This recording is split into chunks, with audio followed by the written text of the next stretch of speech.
of South African live music has shown that the country's cities have an active and flourishing live music scene. With this rapid growth, there are serious barriers to its future sustainability and growth. Now, SAMRO Managing Director Andre is here to tell us more about discuss the landscapes of live music in South Africa. Andre, good morning. Welcome to Morning Live. Hi, Lebo. Always such a pleasure having you on the program. What inspired the study? What inspired the study is, often we get asked, what's the value of the music industry in South Africa? And when people talk about the value of the music industry, often they refer to recorded music. That's the dying part of the music industry. The growing part of the music industry is live.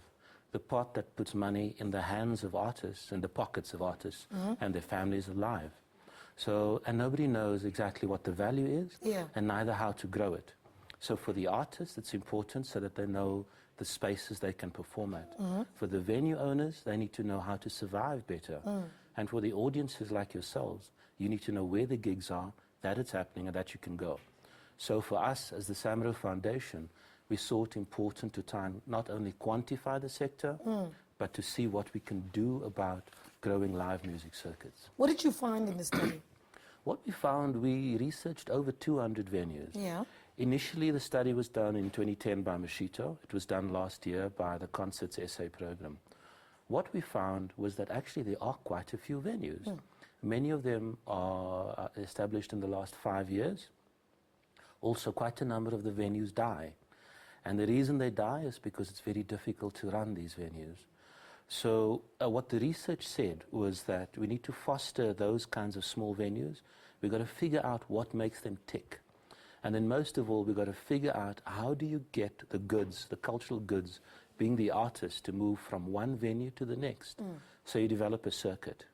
What the research also pointed to is that the technology, and the research was compiled by Gwen Ansell and Helena Barnard.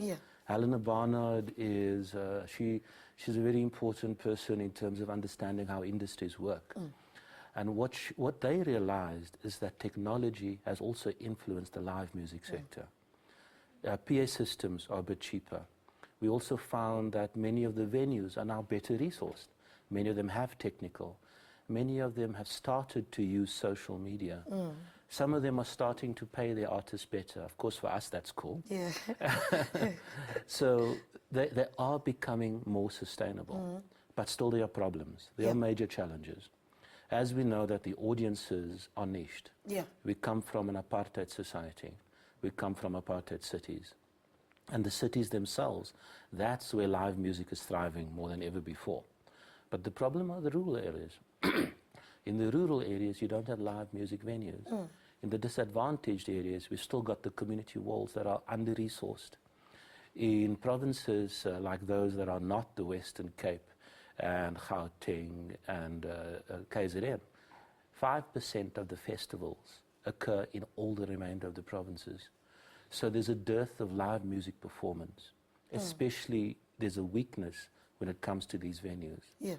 So on the one hand, it was to develop the research, to develop a project called the Concerts SA program, so that we can strengthen the live music circuits. What is somebody who has a live venue?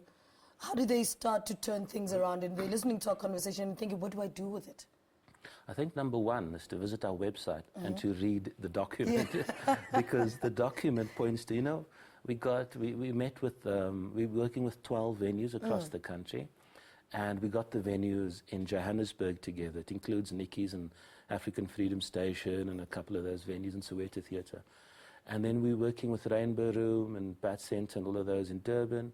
And in the Western Cape, we're working with Mahogany Room, the Crypt, and a number of other venues. When we got the venues together, it was amazing how little they knew of each other. Now, if you're going to be trading goods, you need to know who the other people are. Either you compete with them or you collaborate with them. We'd like them to collaborate. How do you strengthen? You learn from other venues. How do you be able to program your own venue is to know that, okay, maybe Herbert Swahili is performing in the area on this particular date. I can use him for the next date. But if you look through the research, it gives them a bit of a guide. There's a range of recommendations. How do you use the technology at your disposal? How do you market to the audience a bit better? Because in the arts, as you'd probably know, often we focus our funding on creating, and for me it's like cooking. Yeah. We're creating this fantastic meal of the arts, but we don't invite people to come and eat. We don't inform the audience enough as there's regular meals available. Yeah. There's regular performances available. We don't engage with the audiences, and this is from the venue owners as well as from the artists. They don't engage with their fan base enough. That's why it was interesting listening to your earlier interview. Engaging with your fan base is of crucial importance. So the research itself, we'd like people like yourselves, researchers, policymakers, to engage with the research. And it's nice that it's not state-driven research. It's driven from SAMRO as a corporate. Because for us, it's about the business of music. Okay. So, Andre, I almost called you SAMRO. Well, when we see you, we see SAMRO. Andre, thank you so much for talking to us. Thanks, Andre Roux giving us a full insight on how the live music industry works. There is a need to raise awareness about live music in terms of community